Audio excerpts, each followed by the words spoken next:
melindungi kita bahkan sebelum kita ada. Itu ibu.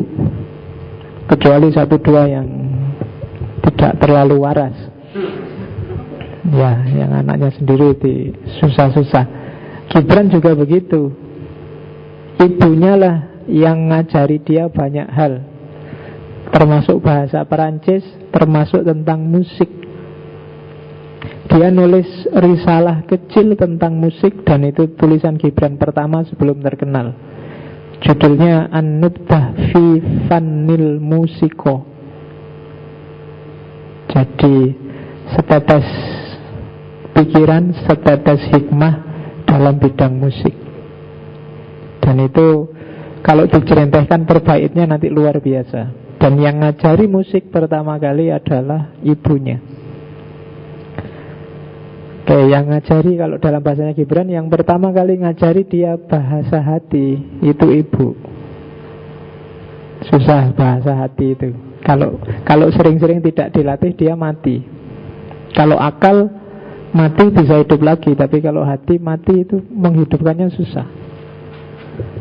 Dan Gibran merasa bahwa yang ngajari kayak gini ibunya. Oke. Kalau bapak biasanya bahasa akal, tapi bahasa hati itu arahnya ke ibu, Kamila Rahmi. Terus inspirasi kedua, ini yang jarang disebut orang, Salim Dahir. Jadi dia punya guru sufi namanya Salim Dahir. Salim Dahir ini sufi yang pengembara. Kalian cari di kitab-kitab sufi tidak akan ada. Kalau orang Jawa menyebutnya wali yang ora katon. Jadi wali yang tidak kelihatan. Dan dia adalah gurunya Gibran sebelum dia pindah ke Amerika dan saat dia balik lagi ke Libanon untuk sekolah. Dari orang inilah dia dapat filsafat. Dia dapat ajaran-ajaran yang menghidupkan romantisisme puitisnya. Dia yang ngasih banyak hal pada Gibran.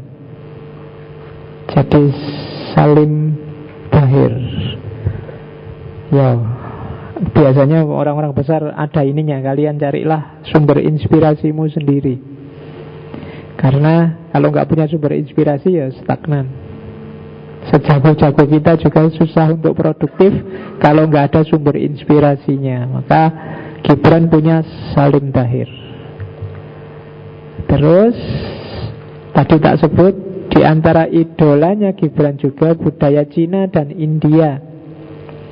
Kebudayaan Cina itu dia dapat karena di Boston dia tinggalnya di pecinan, tempatnya orang-orang Cina. Dan budaya India karena dia mengidolakan Tagore, Rabindranath Tagore, yang nulis Gitanjali. Dan Gitanjali itu kalau kalian jejer sama masterpiece-nya Gibran mirip isinya, yang The Prophet. Cuma kalau Tagore itu lebih suka menjadi mistikus yang uzlah. Kalau Gibran enggak. Dia uzlah ya, tapi untuk selanjutnya harus turun gunung lagi untuk hidup di keramaian. Tapi kalau Tagore lebih suka hidup ya zuhud terus. Itu sedikit bedanya. Jadi kebudayaan Cina dan India. Barat mempesona juga buat Gibran, tapi tidak sebagai inspirasi berpikir, tapi sebagai tempat untuk berpikir. Gibran ini kan sastrawan, jadi cara berpikirnya cenderung bebas. Dan berpikir bebas itu tempat paling nyaman di Barat. Kalau di Timur agak susah. Di Indonesia aja kan kalian seolah-olah demokratis bebas, tapi kalian mikir bebas beneran juga dipentungi orang. Kalau tiba-tiba kalian mikir apa gitu yang aneh-aneh yang tidak ada, itu mesti kalian dipentungi orang. Misalnya kalian mau nulis surga itu sebenarnya kayak hotel bintang 5 misalnya. Ya bayanganmu sendiri kan gitu, apa-apa bisa, apa-apa boleh, apa-apa enak. Wah ini hotel bintang 5. Tapi kalau kalian nulis artikel judulnya surga sama dengan hotel bintang 5, wah itu kamu dipentungi orang. Ya kan, imajinasimu tidak laku di sini. Di sini banyak sekali batas yang tidak boleh kalian tabrak. Itu yang bikin pikirannya Gibran juga awalnya juga ditentang luar biasa oleh tradisi Kristen Maronit, tempat dia awal berkembang. Tapi di barat dia bebas. Karyanya yang pertama kan yang judulnya Al-Arwah Al-Mutamarridah, jiwa-jiwa pemberontak. Nah, itu kritik luar biasa terhadap kehidupan gereja yang membelenggu. Itu yang bikin dia dikafir-kafirkan sama orang Kristen Maronit. Nggak tahu saya kalau dikafirkan oleh orang Kristen itu apa njuk terus selamat karena jadi Islam apa? Iya. Alhamdulillah dikafirkan oleh Kristen berarti selamat ini. Maksudnya apa ya tetap tidak selamat, saya tidak tahu. Kan kalau dikafirkan Islam terus berarti non Muslim, apa Kristen apa-apa. Setiap agama juga ada loh kafir-kafirannya. Cuma ya yang agak parah memang di kita. Oke, kalau gereja itu parahnya dulu abad tengah. Kalau kita parahnya sekarang abad kontemporer. Dan jadi budaya Cina dan India, kalian sudah kenal budaya Cina kemarin, dan India juga sudah kenal. Oke, inspirasi juga Injil dan Yesus. Tidak boleh protes ya, kok tidak Quran dan Muhammad? Oh, dia orang Kristen. Meskipun demikian, saya lupa ada peneliti yang dari Pakistan apa mana itu yang bilang bahwa Gibran ini sebenarnya sangat Islami. Kalau baca puisi-puisinya Gibran itu seolah-olah, ini kan terkenal di barat, Gibran itu dada kanannya Yesus, dada kirinya Muhammad. Katanya begitu. Tapi ya silakan dibaca sendiri apa iya begitu. Dan dari kenapa Injil dan Yesus jadi inspiratornya, karena misi besarnya Injil dan Yesus agak mirip dengan misi besarnya Gibran. Kasih sayang, cinta. Yesus itu kan sangat sufistik ajaran-ajarannya, karena Kristen datang untuk menetralisir Yahudi yang sangat formalistik. Maka di teman-teman Kristen ibadah formalnya agak minimal, tidak sebanyak kita. Jadi seminggu sekali sudah cukup ke gereja. Itu pun enggak ada aturan di sana seneng-seneng, enggak kayak kita repot sholat wiritan ngantuk. Di sana bisa nyanyi-nyanyi, bisa, ya kan?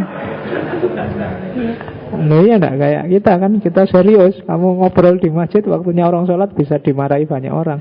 Nah, kalau di Kristen seneng-seneng nyanyi-nyanyi yang penting kan. Ayo khasnya masing-masing. Karena memang dulu Yesus membawa ajaran yang baunya sangat sufistik ajarannya. Idolanya beberapa sufi itu malah kan bukan Muhammad. Ada, saya lupa itu yang idolanya malah Isa. Nabi Isa ini memang dikenal sangat lembut orangnya. Kalau di hadis kan gambarannya nggak kayak yang di patung-patungnya barat itu. Wajahnya bukan wajah bule. Kalau di barat itu kan Yesusnya wajah bule. Jadi wajahnya wajah Timur Tengah, yang jenggotnya agak panjang, cuma wajahnya itu agak totol-totol kayak orang bekas kena cacar. Yang istimewa matanya sangat teduh. Jadi orang yang dekat dengan Yesus biasanya terpesona oleh kelembutannya. Oke. Dan sangat mempengaruhi Gibran, cinta dan kasih sayang. Balik lagi. Terus inspirator juga bagi Gibran Nietzsche. Iya. Jangan salah, Gibran itu kategori berpikirnya adalah seorang eksistensialis. Tapi bukan eksistensialis gaya Nietzsche. Meskipun Nietzsche sangat berpengaruh. Sama-sama mengidolakan Ubermensch, manusia super. Cuma manusia supernya Nietzsche tidak sama dengan manusia supernya Gibran. Dua-duanya sama-sama tidak mempropagandakan agama tertentu, sama-sama anti tatanan nilai yang dipalsukan, dimodifikasi untuk kepentingan. Kemudian anti batasan-batasan yang mengkotak-kotakkan manusia. Dua-duanya menghargai manusia eksis sebagai dirinya sendiri, tidak harus direduksi oleh agama, direduksi oleh aliran, direduksi oleh kelompok. Setiap orang jadilah dirinya sendiri dan tanggung jawablah terhadap hidupnya sendiri. Eksistensialis. Cuma kalau Nietzsche, eksistensialisnya, Ubermensnya, Supermannya, tujuannya untuk kompetisi. Siapa yang dapat kuasa duluan. Yang gak dapat kuasa, rebutlah kuasa itu. Itu Nietzsche. Kalau kamu kalah, kamu tidak bisa mengekspresikan kedirianmu, rebutlah sampai kamu dapat kuasa, syukur-syukur bisa menguasai orang lain. Kalau Gibran, enggak. Mandirilah dalam rangka apa? Harmoni. Jadi ekspresikan dirimu sesuai apa adamu. Dan kalau setiap orang mengekspresikan dirinya secara jujur, pakai hati nuraninya masing-masing, sesuai dengan fitrah kemanusiaannya, hidup ini akan tentram, harmonis. Begitu kenapa sih kok selalu mandiri individual, kok bukan kelompok? Karena begitu orang berkelompok biasanya bikin aturan. Bikin aturan ini awal-awal mungkin relevan, tapi begitu waktu berjalan, dinamika ganti, biasanya aturan ini akan jadi belenggu, dipaksakan. Dan itulah maka Gibran zaman itu setuju, jadilah manusia super yang tidak terbelenggu oleh apapun, tapi mandiri berpikir, mandiri menalar pakai nurani yang jernih. Kalau semua orang kayak gini, dunia akan tertib. Nah itu bedanya Gibran sama Nietzsche. Kalian boleh milih mau gaya Gibran atau mau gaya Nietzsche. Kalau gaya Nietzsche, berkompetisilah sama yang lain, taklukkan yang lain sampai kalian jadi yang nomor satu. Tapi kalau gaya Gibran, tidak usah mikir yang lain, angkatlah kualitas dirimu sebagai manusia setinggi-tingginya, dan yang lain akan harmonis dengan sendirinya. Kalau kalian bagus, nanti yang di sekeliling kalian juga akan terimbas, ikut bagus. Kalau setiap orang berpikir kayak gini, ya harmoni akan terjadi. Dua-duanya gaya bahasanya agak sendu, saya sebut tadi agak murung. Cuma kalau Nietzsche ini cenderung destruktif, kalau Gibran lebih suka yang konstruktif dan produktif. Itu bedanya. Oke, masih banyak nanti slide-nya, karena slide lama panjang.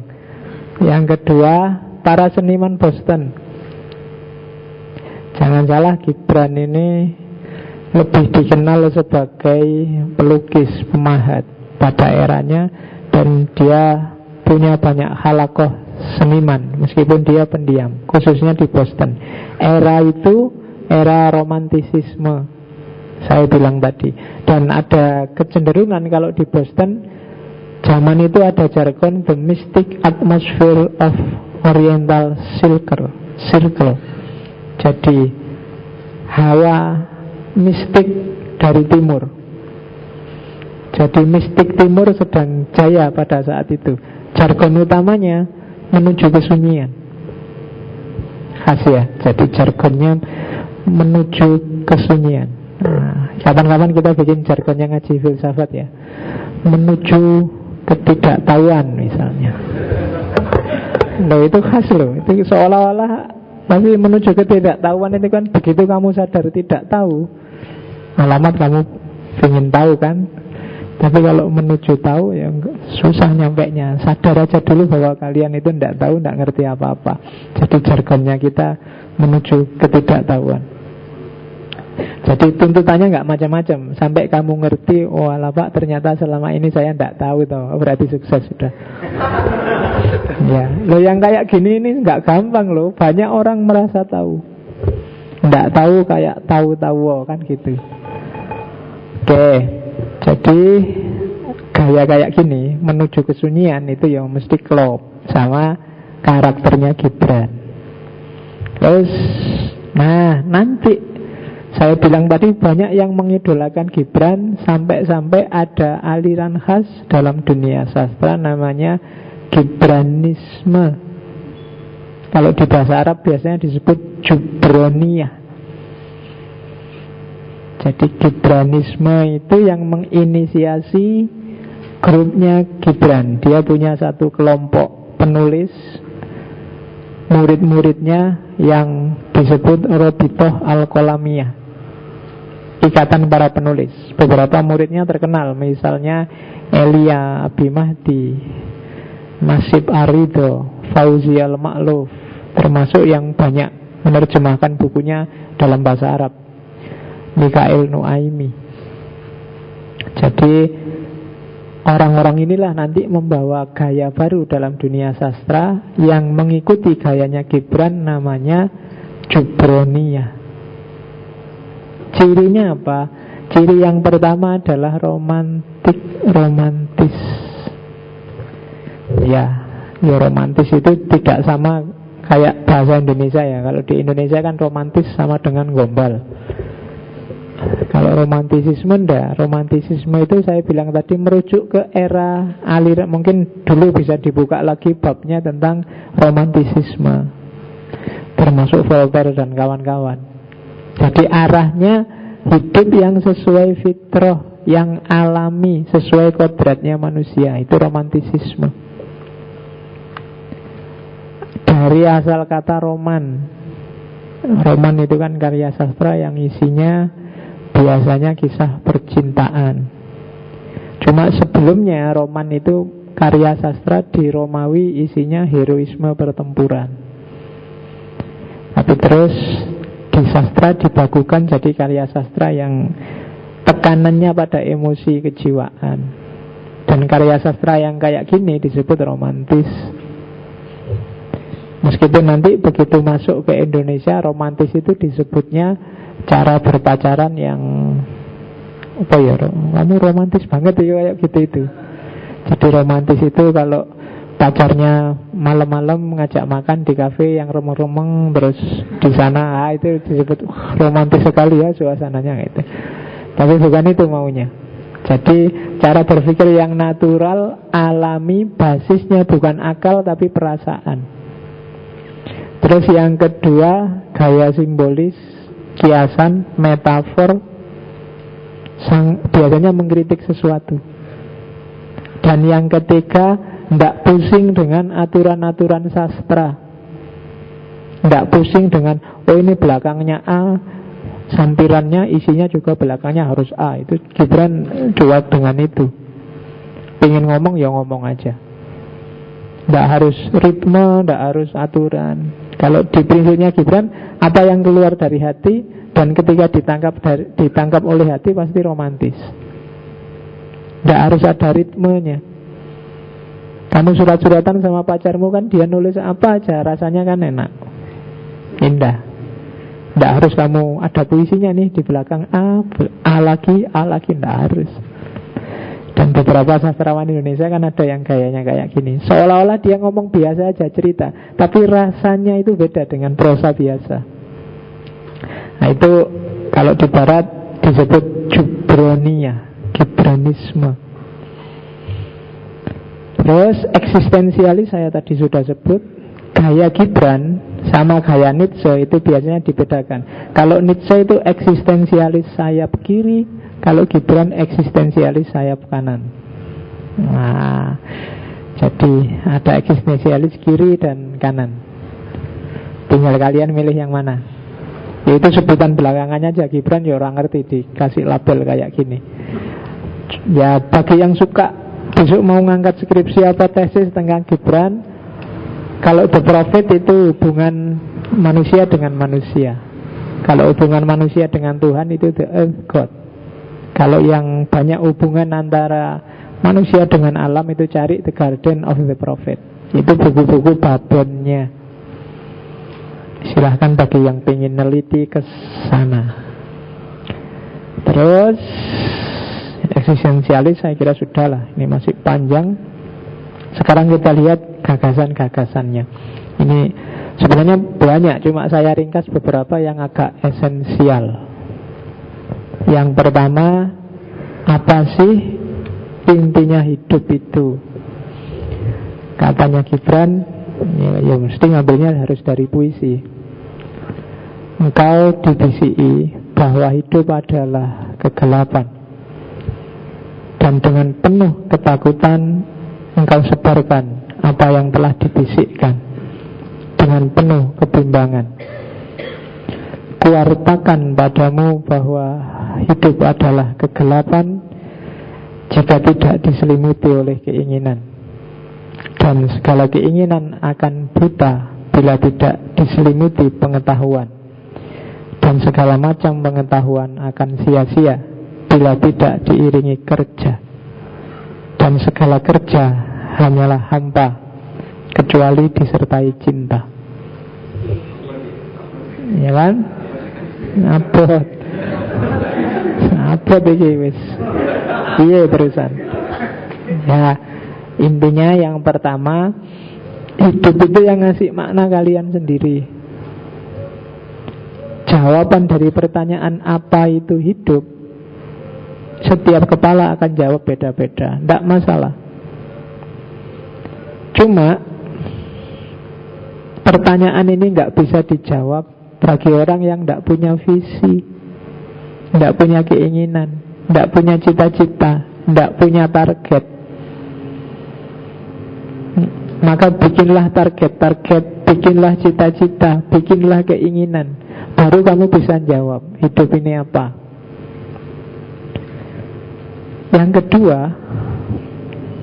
kamu tidak akan bisa bervisi, tidak akan bisa menetapkan target kalau tidak punya pengetahuan. Maka belajarlah pada siapapun, dimanapun, tentang apapun. Kalau kamu nggak ngerti apa-apa kan nggak tahu besok mau jadi apa dan akan melakukan apa. Maka keinginanmu akan buta bila tidak diselimuti pengetahuan. Bisa sih kamu menetapkan cita-cita, tapi tanpa pengetahuan mungkin kamu ngawur, tidak jelas. Yang ketiga, cuma pengetahuanmu yang nanti jadi visi itu akan sia-sia, nggak ada gunanya kalau tidak diiringi kerja. Apa sih gunanya visimu yang bagus, keinginanmu yang luar biasa, tanpa ada kerja darimu untuk merealisasikannya? Dan yang terakhir, kerja itu tidak ada nilainya, hanya terpaksa sifatnya, akan jadi siksaan bagimu kalau tidak ada cinta di sana. Jadi tidak ada cinta itu berarti tidak ada passionnya kalau bahasa sekarang. Kamu sendiri tersiksa di situ. Kalau kamu memang tidak bakat kuliah, kuliah itu kan siksaan luar biasa. Oh iya kan, ayo ada nggak sini yang nggak bakat kuliah? Kata iya oke. Setiap kali kuliah, aduh kuliah lagi, ini beban. Jangankan kuliah, kadang agama kan tidak ada passionnya kan kalian. Setiap kali disuruh ada adzan sholat, adzan lagi, sholat meneh. Enak-enaknya tidur, halah subuh. Ya kan? Kalian tidak punya passion ke sana, yaitu jadi siksaan luar biasa. Padahal visinya masuk surga. Loh ya kan, kamu kan cita-cita apa? Masuk surga Pak. Kalau pakai Gibran, kamu ngerti nggak sih surga itu apa? Itu pengetahuan. Terus apa sih yang sudah kamu lakukan untuk masuk surga? Itu kerja. Tapi suka nggak sih kamu melakukan semua dalam rangka masuk kerja itu? Ada passionnya nggak? Kamu memang pingin ke sana nggak? Kalau nggak ada, ya masuk surga itu siksaan luar biasa bagimu.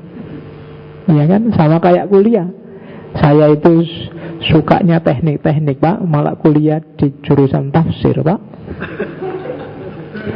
Mau apa saya terusan?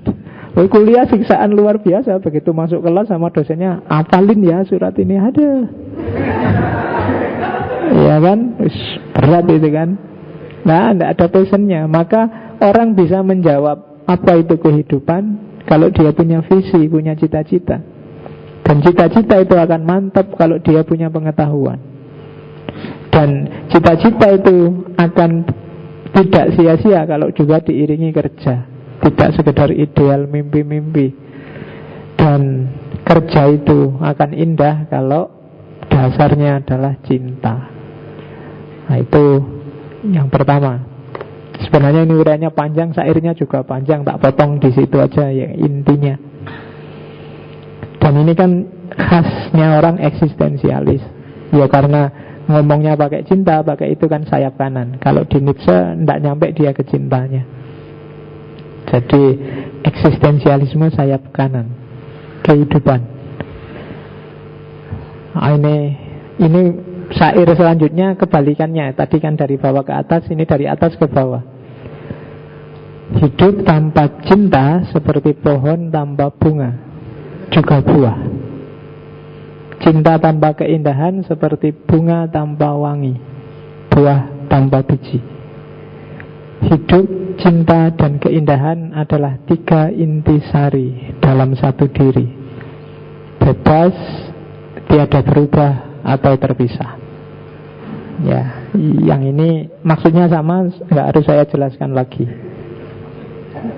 Oke, ini masih panjang, tak jelasin satu-satu habis. Oke, sekarang kedua. Jadi kita bahas yang paling tinggi sebelum ke yang lain. Yang pertama cinta. Cuma agak susahnya bagi Gibran cinta itu keheningan. Semakin orang cerewet ngomong tentang cinta, semakin dia jauh. Semakin orang sering ngomong poligami, sebenarnya dia tidak berani poligami. Yang poligami itu yang tidak banyak diskusi tentang poligami, pokoknya kawin. Ya kan? Yang sudah punya pacar itu biasanya nggak ribut. Kalau ada orang ngomong pacar-pacar, ngomong tok, segini sudah ngalami. Tapi yang nggak punya pacar itu biasanya cerewetnya luar biasa. Iya. Kalau ada orang ngomong cinta-cintaan, dia ketawanya paling keras karena nggak punya referensi sendiri. Oke, iya. Jadi, katanya Gibran, kusucikan bibirku dengan api suci untuk berbicara tentang cinta. Tetapi saat ku buka bibirku untuk bicara, ku dapati diriku diam membisu. Aku biasa mendendangkan lagu cinta sebelum aku memahaminya. Tetapi ketika aku mengerti, segala kata dari mulutku jadi tak bernilai. Dan nada-nada cinta dalam dada jatuh dalam keheningan yang luruh. Jadi cinta itu kayak pedes, kayak pahit, kayak manis. Semakin panjang penjelasannya, semakin tidak pas menggambarkan realitasnya. Cara paling gampang untuk memahaminya bukan dijelaskan, tapi dirasakan langsung. Jadi bagi para penyair, dunia kata-kata tentang cinta itu dunia yang dangkal. Semakin tebal buku yang menjelaskan tentang cinta, semakin dia dangkal. Karena dia harus memaksa dunia keheningan menjadi dunia keramaian. Wis ndak usah dijelaskan, neko-neko, praktek aja langsung. Iyalah. Ya kalau saya ngomong praktek cinta, bukan kok terus hanya pacaran saja. Kan banyak. Bahkan setiap apapun yang ada di sekelilingmu, pakailah relasi tertinggi yang namanya cinta. Hidupmu akan indah. Coba aja. Selama ini semua kegalauanmu karena kamu ngasih nama relasi yang macam-macam. Kalau sama ini teman, kalau sama ini musuh, kalau sama teh ini pemberian gratis, kalau sama relasi ini macam-macam. Tapi gantilah semua relasi dengan cinta. Itu akan enak hidupmu demi dirimu sendiri. Dan gak usah dibahas kayak gimana ya Pak, cinta sama teh itu kayak gimana. Kamu bisa sendiri pasti. Cinta itu keheningan. Jangan cerewet. Dipraktekkan aja langsung. Yang kedua, satu-satunya yang harus kamu lakukan dalam cinta, tidak banyak sebenarnya, hanya satu yang perlu kamu lakukan, pasrah. Ini kan puisinya yang paling terkenal itu kan, kalian pasti pernah dengar puisi ini. Apabila cinta memanggilmu, ikutilah dia, walau terjal berliku-liku jalannya. Apabila sayapnya merangkulmu, pasrahlah serta menyerahlah, walau pedang yang tersembunyi di balik sayap itu membuatmu terluka. Jika dia bicara padamu, percayalah, walau ucapannya membuyarkan mimpimu, bagai angin utara yang menghancurkan taman bunga. Sebab sebagaimana cinta memahkotaimu, demikian pula dia menyalipmu. Demi pertumbuhanmu juga pemangkasanmu. Jadi satu-satunya yang harus kamu lakukan dalam hidupmu, dalam cinta, hanya pasrah. Jadi pasrah itu berarti kamu tidak mundur dari cinta apapun yang terjadi, apapun yang dilakukan oleh cintamu. Senang, susah, sumpek, sedih, kecewa, tetap maju terus dalam cinta. Kenapa? Nanti ada dimensi yang lain, cinta menyucikanmu. Jadi sebagaimana dia memahkotaimu, demikian juga dia menyalipmu. Kalau cinta bikin susah, itu bukan karena memang dia hakikatnya sendiri susah, tapi itu seperti bunga mawar yang harus dipangkas durinya. Dipangkas itu sakit. Itu seperti, mungkin ada yang kemarin WA yang menyebar itu kan, tentang cangkir. Bagaimana tanah yang jeleknya luar biasa, tanah lempung, ketika dia pasrah untuk dipukuli, ketika dia pasrah dibentuk, pasrah dibakar, pasrah digerinda, tanah lempung yang jeleknya luar biasa akhirnya jadi cangkir yang indah. Itu karena pasrah. Maka dalam cinta pasrahlah. Jangan banyak komplain, jangan banyak menuntut. Nah itu katanya Gibran, kepasrahan. Dan ini beratnya luar biasa.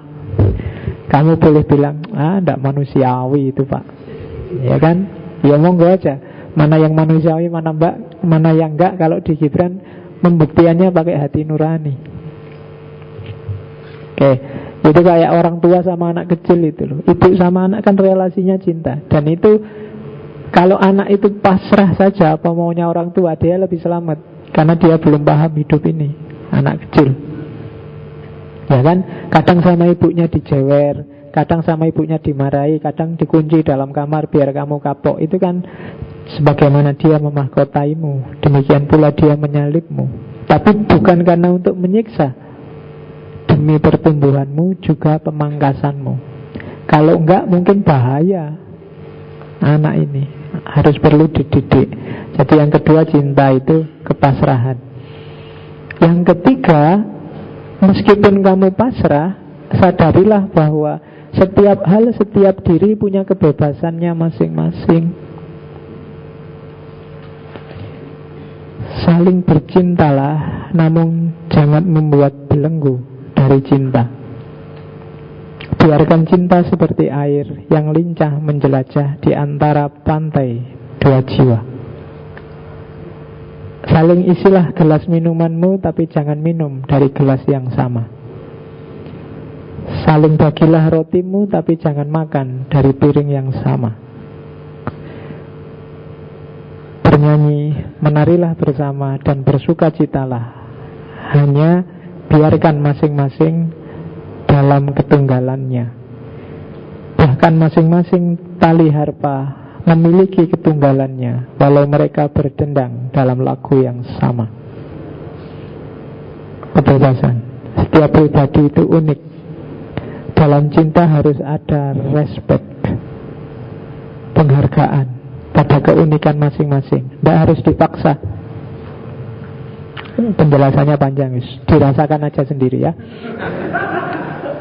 Terus, ini tak loncati, ini juga kebebasan cinta. Ini yang paling berat, cinta itu ketulusan. Iya, pokoknya materi hari ini katanya berat semua ini ya.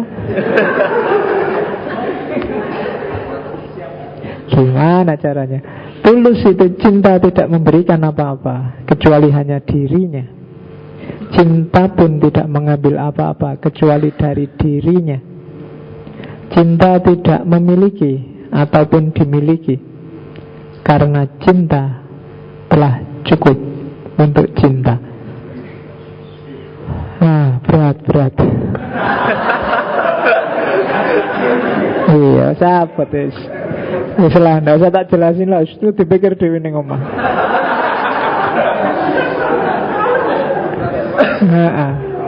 Apalagi ini, cinta yang sebenarnya adalah ketika kamu